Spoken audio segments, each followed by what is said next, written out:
아, 꿀팁 고맙다. 안녕하세요, 이쌤입니다. 삼성의 상반기 플래그십 스마트폰이 드디어 출시했고 저도 사전 예약을 해서 구입한 제품 요 두 가지가 도착했습니다. 이번엔 기존과 조금 다른 변화가 이뤄졌죠. 왜냐면 그동안 중간에 있었던 그 플러스 라인업이 뭔가 구입하기에 상품성이 조금 애매한 듯한 느낌이 들었는데 이번에 플러스를 조금 더 업그레이드하면서 상품성을 더 높였거든요. 그래서인지 기본형 모델보다 플러스를 조금 더 이제 구입하시는 분들이 많은 것 같은데, 게다가 이제 기본형은 또 이제 램이 8기가이기 때문에 그 모델은 구입하진 않았습니다. 그래서 실제로 제가 구입한 모델은 울트라, 플러스 각각 한 가지씩 구입했고, 특히 요즘 보니까 제 주변도 그렇고 원래 기존 울트라를 사용하셨던 분들도 그동안 많이 이제 사용해보니까 너무 무겁기도 하고 제품도 커서 플러스를 구입할까 말까 고민하시는 분들이 굉장히 많더라고요. 그래서 오늘은 제가 갤럭시 S24 시리즈를 언박싱하면서 플러스를 구입하는 게 좋을지 울트라를 구입하는 게 좋을지 요것을 조금 집중하면서 뭐 차이점 이런 것을 살펴보도록 할게요. 먼저 언박싱 해보겠습니다. 네, 이제 항상 그렇듯 저는 이제 통신 사용이 아닌 자급제로 구입을 했고, 구입한 색상은 티타늄이에요. 이것도 최종까지 가서 옐로우도 실물로 보면 되게 괜찮거든요. 근데 이번에 또 울트라가 티타늄 소재로 바뀌었기 때문에 이제 그러한 차이점을 느끼기 위해서 가장 메인 컬러 티타늄으로 구입했고, 256기가로 샀는데 지금 이제 사전 예약은 삼성에서 항상 그 뭐 더블업 스토리지인가? 그렇기 때문에 512기가로 도착했습니다. 플러스 같은 경우 바이올렛이 예뻐서 코발트 바이올렛 이것도 구입했어요. 얘도 사전 예약으로 구입해서 256기가짜리로 샀는데 512GB로 왔습니다. 그런데 사실 저도 지금까지 그게 아직까지도 고민이에요. 실제로 올해는 플러스를 쓸지 울트라를 쓸지 이게 고민이거든요. 왜냐면 제가 몇 년 동안 울트라를 썼는데 사실 그거 좀 무거워요. 게다가 저는 펜도 잘 안 쓰거든요. 그래서 이제 고민인데 요거는 이제 좀 써보고 이야기를 해보도록 하죠. 먼저 울트라 뜯읍시다. 아마 이것도 평택 공장에서 만든 거겠죠? 삼성의 플래그십들은 대부분 이제 한국에서 만든다. 짠 울트라. 좀 아쉬운 거 있다. 새 제품 뜯으면서 이건 처음인 것 같아요. 지금 렌즈 보면 먼지가 많은 모습 보이나요? 새 제품 뜯었는데 렌즈에 먼지가 있으니까 새 거를 구입했는데 새 거 같은 느낌이 살짝. 짜자란 짜라란 짠짠짠짠. 새 거니까 너무 깨끗하다. 너무 깨끗해요. 서로 서비스로 더 뭐 넣어주진 않겠죠? 설명서, 케이블, 유심핀 이런 거. 짠짠짠짠. 울트라 뜯었고요. 뭐야 이거? 아, 이게 오필름이라서 박스에 있는 필름이 이게 뻗어져 버렸네요. 네, 플러스도 진짜 오랜만에 구입합니다. 울트라가 좋기는 좋은데 스펙도 다 좋은데 너무 크고 무거워요. 좀 작은 울트라 내주면 오히려 그게 좋을 것 같은데 말이에요. 근데 대부분 사람들이 화면 큰 걸 선호하니까 또 저 같은 사람만 구입하겠죠? 역시 기본형 모델이 그냥 봤을 때 생김새는 예뻐. 이번에 다 각지게 바뀌고 예뻐. 아주 예쁩니다. 테이프 이렇게 깔끔하게 뜯었고, 디스플레이 차이는 크진 않는데 제품에 대한 차이 꽤 많이 나고요. 무게도 상당히 좀 날 거예요. 써보고 오죠. 이번엔 저도 플러스랑 울트라 둘 중에 뭘 사용해야 될지 매우 고민되기 때문에 조금 사용해보고 왔습니다. 일단 많은 분들이 알다시피 이제 울트라와 기본형의 라인업은 같은 SA지만 디자인 룩이 조금 다르죠. 근데 이번에 가장 큰 특징이라면 울트라는 기존 울트라 룩에서 조금 다듬어졌다면 기본 모델의 디자인이 많이 변경되었습니다. 그냥 한마디로 이야기해서 약간 사각사각해진 아이폰의 느낌이 나긴 하지만 진짜 많이 예뻐졌어요. 특히 요즘 추세가 뒷면은 모두 무광으로 만드는 거잖아요. 그래서 무광은 기존과 동일하지만 프레임이, 저는 개인적으로 알루미늄의 유광을 그렇게 좋아하진 않아요. 근데 이번에 모두 다 무광으로 만들어졌다 보니까 실물로 봤을 때 진짜 기본형 그리고 플러스 모델의 디자인이 매우 많이 예뻐졌습니다. 실제로 제가 사용한 건 울트라를 더 많이 사용하긴 했거든요, 처음부터. 근데 이 울트라도 디자인적으로 꽤 다듬어져서 예뻐졌다라고 생각했는데 플러스를 다시 보니까 실물로는 플러스의 디자인이 조금 더 낫다, 아주 잘 이번에 뽑혔다, 이렇게 이야기할 수 있습니다. 대신 울트라는 고급스러움에서 한 단계 더 업그레이드 되었습니다. 일단 소재가 플러스는 기존과 동일한 아마 알루미늄을 사용했고, 울트라는 아마 알루미늄에서 티타늄 소재로 프레임이 변경되었습니다. 근데 처음에 이게 좀 이상했어요. 루머에서도 나왔다시피 아이폰은 스테인리스에서 티타늄으로 바꾸게 된다면 그렇게 무거웠던 아이폰의 무게를 대략 10% 정도 무게를 감량시키면서 티타늄으로 바꾸는 의미가 있었거든요. 근데 갤럭시는 알루미늄보다 무거운 티타늄으로 이번에 바꾼다는 거예요. 그래서 이게 왜 그러지 했는데 실물로 보니까 어느 정도 납득이 가긴 하더라고요. 왜냐면 그동안 갤럭시가 알루미늄을 사용하면서 뭔가 그 마감, 고급스러움이 조금 부족했잖아요. 근데 그게 티타늄으로 바뀌면서 많은 부분들이 채워졌습니다. 대신 아이폰을 보면 티타늄으로 바뀌면서 그 티타늄 고유의 헤어라인 질감 그게 있는데 삼성은 따로 그러한 질감을 살리진 않았더라고요. 아무튼 이 플러스와 울트라의 차이점은 이러한 것도 있지만 무게 차이가 사실상 가장 크다고 볼 수 있습니다. 플러스가 169g, 울트라가 232g으로 무게 차이가 거의 한 30g 이상 나요. 울트라는 그나마 S펜이 있다는 장점이 있잖아요. 근데 이번에 아이폰 15 프로 맥스는 티타늄을 쓰면서 무거웠던 무게가 내려왔는데 이제 다시 이제 갤럭시 울트라가 더 무거워졌다. 그리고 이번에 이슈가 되는 게 스피커 그릴망입니다. 이것도 스피커 디자인이 기존에는 구멍이 뽕뽕뽕 뚫려 있던 게 이번에 일자로 뚫리도록 디자인이 되었고, 그렇다 보니 안쪽으로 봤을 때 그릴망이 더 잘 보이게 되면서 사실 이게 눈으로 그냥 외관적으로 봤을 때 거의 안 보이거든요. 근데 플래시를 비춰보면 안에 있는 그릴망이 막 우글우글하거나 아니면 찢어져 있거나 그러한 현상들로 인해서 이슈가 조금씩 올라왔습니다. 저도 받을 때 내 거는 괜찮은가 하면서 체크를 한번 해봤거든요. 제 거는 막 그렇게까지 심하진 않지만 좀 이제 평평하진 않고 울룩불룩하게 스피커 그릴망이 약간 그 이제 모서리에 본드 같은 자국 그런 게 조금 있었어요. 개인적인 추측으로는 스피커 구멍이 기존 금속망이 아닌 메쉬망 소재로 바뀌면서 이러한 소재가 휘어짐이 약하다 보니까 아마 균일하게 이게 나오지 않기 때문에 그런 이슈가 나타난 게 아닐까. 이것도 찾아보니까 삼성에서는 뭐 그냥 기능상의 문제가 없다라고 이야기를 했더라고요. 근데 사실 이게 이제 기능상의 문제는 없긴 하지만 봐요, 우리가 똑같은 새로운 제품을 구입했는데 누구는 깨끗하고 누구는 스피커 그릴망이 우울하거나 찌그러져 있다. 이거는 기분이 당연히 나쁠 수밖에 없어요. 뭐 모두 그런 것도 아니고 누구는 좋고 누구는 아니고, 그러니까 이제 기분이 나쁠 수밖에 없죠. 디자인에 이어 가장 크게 변한 점은 또 디스플레이라고 할 수 있습니다. 공통적으로 변한 거라면 베젤이 진짜 입에는 칼 베젤이라고 할 만큼 되게 많이 얇아졌어요. 게다가 이전 디스플레이들을 보잖아요. 그러면 좌우와 상단 베젤은 얇은데 특히 하단에는 디스플레이 모듈이 들어가다 보니까 하단 베젤이 더 넓기 때문에 내면의 베젤이 모두 이제 일치되지 않았는데, 울트라나 플러스 모두 내면의 베젤 모두 칼 베젤로 만들면서 모두 다 깔끔하게 바뀌었습니다. 이제서야 균형을 이루어진 거예요. 그래서 울트라는 기존과 디스플레이 크기는 동일한데 플러스는 0.1인치 더 커졌습니다. 게다가 플러스는 변화점이 좀 많죠. 원래 이제 디스플레이가 기존의 QHD 플러스를 S20 때인가 탑재를 하고 나서 FHD 플러스로 다운그레이드를 했거든요. 근데 이게 M에서인지 화면 해상도를 이번에 QHD 플러스로 다시 업그레이드 시켜줬습니다. 이러한 변화가 있고, 울트라에서 원래 있었던 엣지를 드디어 모두 버려버리고 울트라도 플랫 디스플레이로 변했다는 점. 근데 이게 있잖아요, 그냥 단순히 플랫으로 변한 게 아니라 실제로 만졌을 때의 체감 차이가 굉장히 커요. 좌우가 얇지 않고 이제 어느 정도의 이제 두께가 존재하죠. 그렇기 때문에 만졌을 때부터 사용성까지 그냥 조금 과장을 하자면 새로운 핸드폰을 만지는 듯한 그런 느낌이 나더라고요. 그리고 이제 갤럭시도 S7 이후로 오랜만에 AOD, 그러니까 풀스크린 AOD가 탑재되기 시작했습니다. 이것을 위해서 원래 울트라 모델은 가변 주사율이라고 해서 1Hz부터 120Hz까지 가변으로 움직였거든요. 반면 기존 모델들은 48에서 120Hz의 가변만 지원을 했습니다. 근데 이번에는 이것을 위해서 1Hz부터 120Hz까지 플러스도 지원하기 시작하게 된 것이죠. 이게 왜 중요하냐면 1Hz 단위로 움직여야만 AOD에서 전력 소모를 최대한 이제 많이 줄일 수 있기 때문에 여기서도 탑재했을 거예요. AOD 화면 또 항상 표시로 바꿔두잖아요. 그러면 잠금을 했을 때, 자, 이게 지금 AOD로 들어간 화면입니다. 그래서 한번 터치하면 이렇게 깨어지는 AOD 화면으로 들어가면 자연스럽게 이렇게 검정색 배경으로 들어가는 되게 예쁜 식으로 바뀌었어요. 그리고 이번에 AOD가 좀 재밌는 게 있어갖고 이게 좀 많이 이슈가 되더라고요. 이건 기본적으로 제공하지 않고 유용한 기능, 실험실, 여기 가면 밑에 날씨 및 시간 배경화면이라고 해서 요거 이제 실험실 화면으로 켤 수 있거든요. 요거를 켜면 뭐가 되냐, 여기 보면 요렇게 새로 생겼잖아요. 크리에이티브라고. 요거에서 생성형 화면으로도 할 수 있고요. 만약 이제 잠금하면서 이렇게 막 눈 오거나 비 오는 표현을 할 수 있거든요. 로그인 해야 되나? 이게 울트라에 있어서 이제 여기서 한번 보여드리자면, 만약에 이제 제가 갖고 있는 뭐 제 사진 요런 거 있잖아요.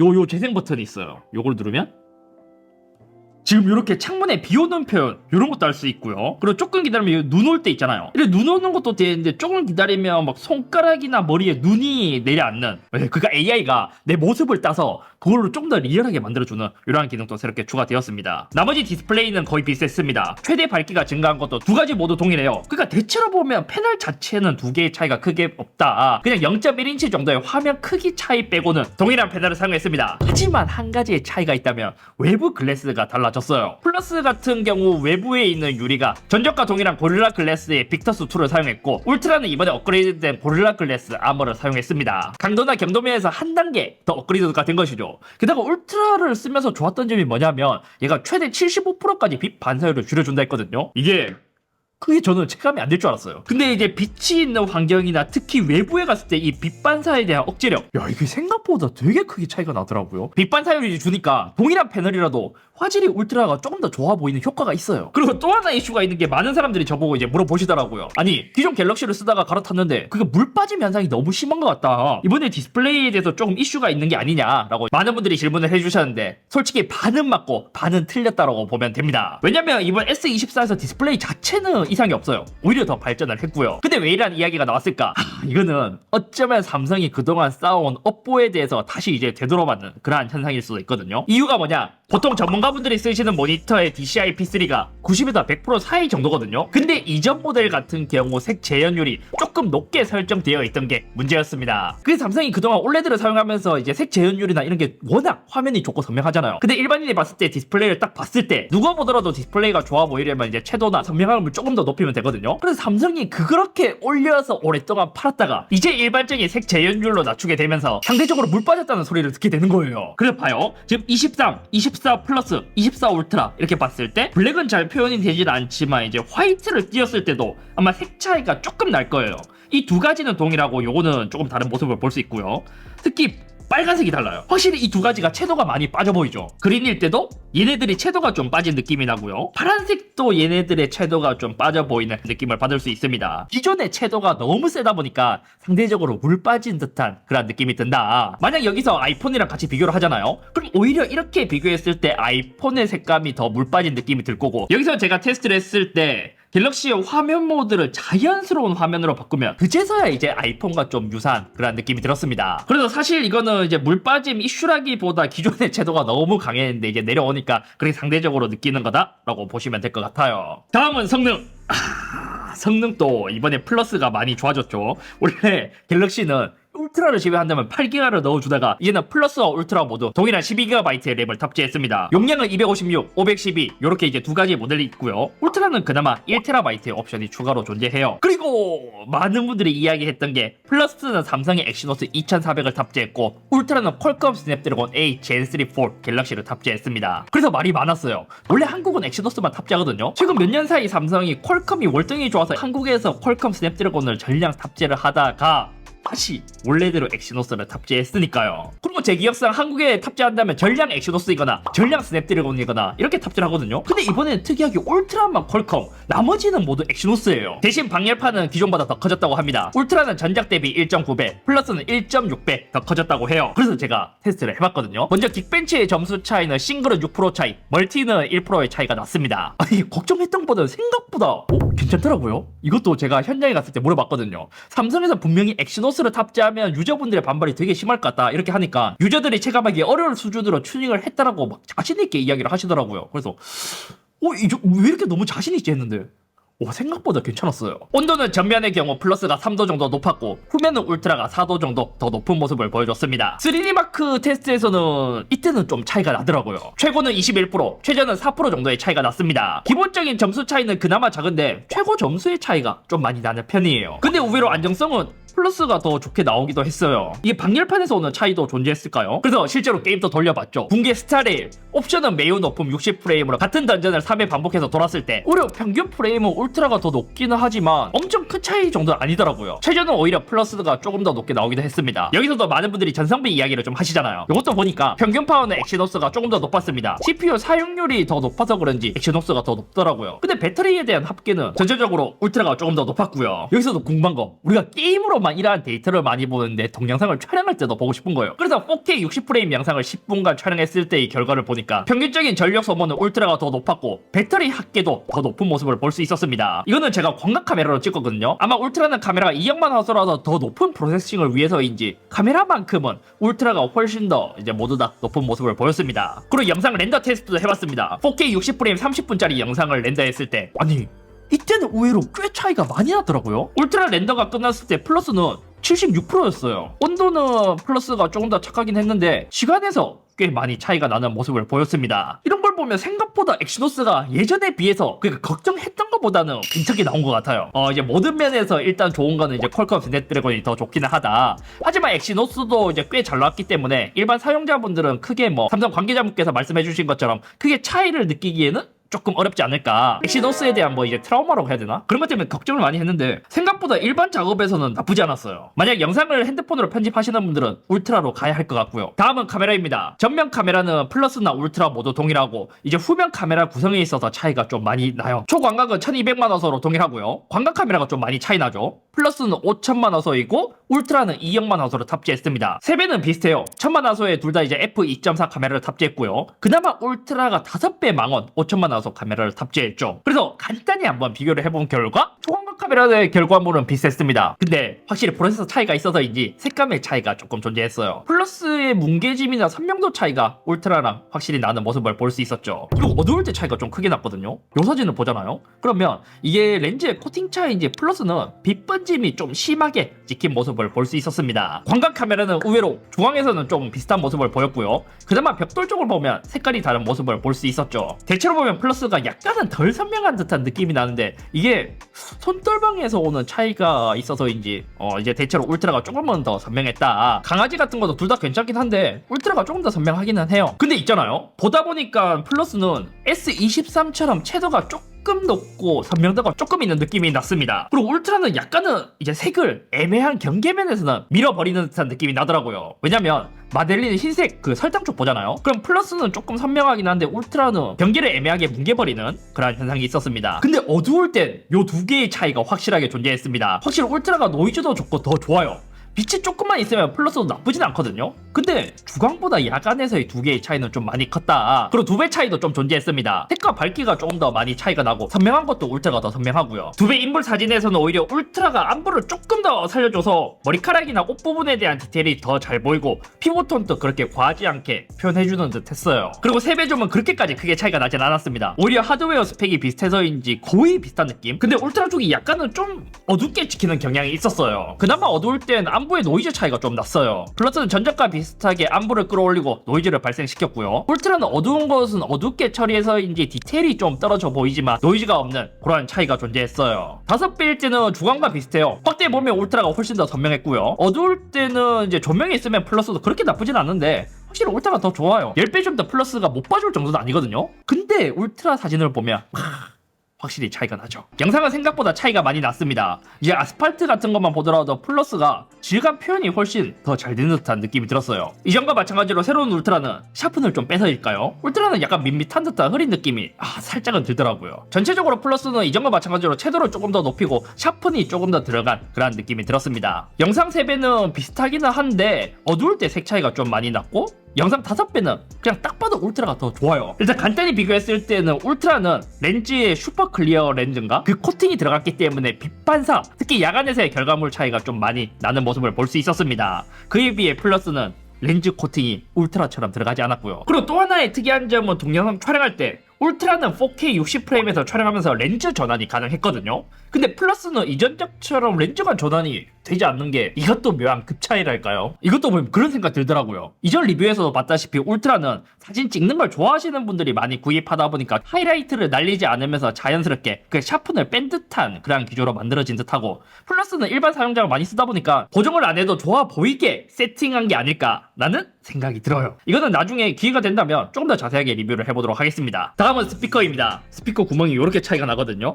이렇게 이제 구멍이 바뀌었기 때문에 기존에 있었던 스피커 차이도 좀 존재할까 해서 비교를 해본 결과 볼륨 50% 기준으로 들었을 때 확실히 울트라의 음질이 더 좋아요. 이건 누가 듣더라도 차이를 크게 느끼실 수 있을걸요. 볼륨을 최대로 했을 때는 플러스가 약간 더 울리는 소리를 들려줬습니다. 울트라가 더 선명한 느낌의 소리를 들려주고 특히 이제 보컬에서도 이제 좀 선명한 듯한 느낌. 플러스도 나쁘지 않기는 한데 울트라에 비해서는 좀 뭉치는 소리가 나요.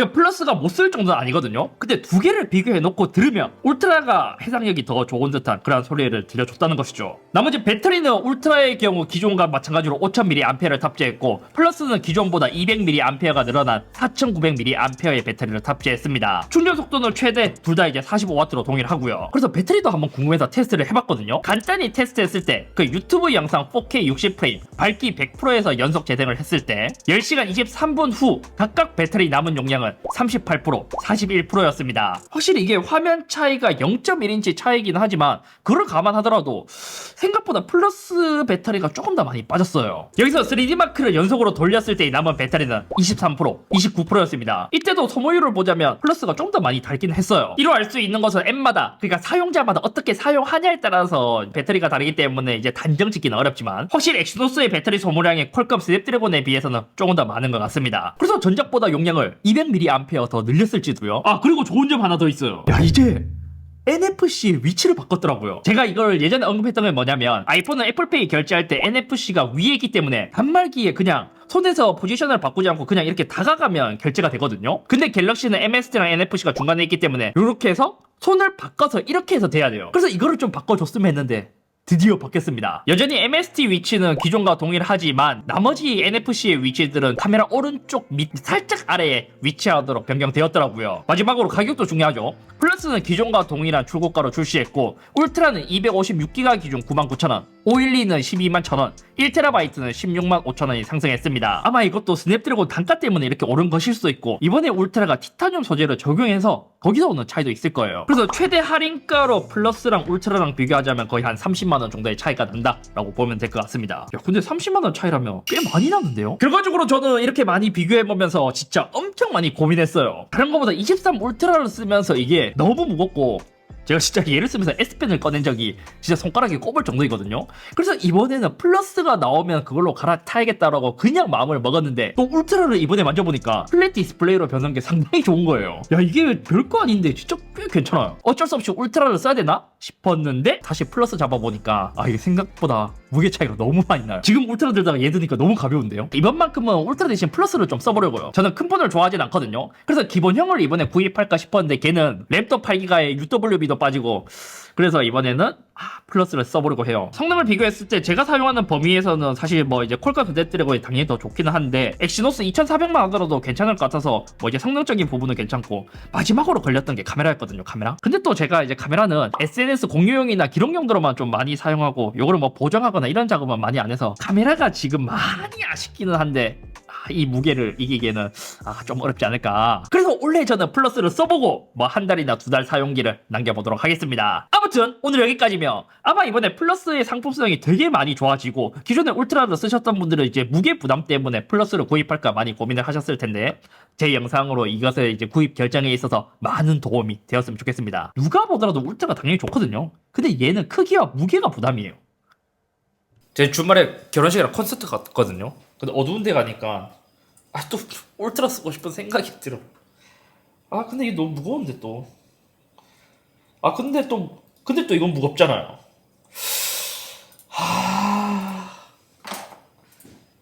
예쁘긴 또 플러스가 예쁘고. 참.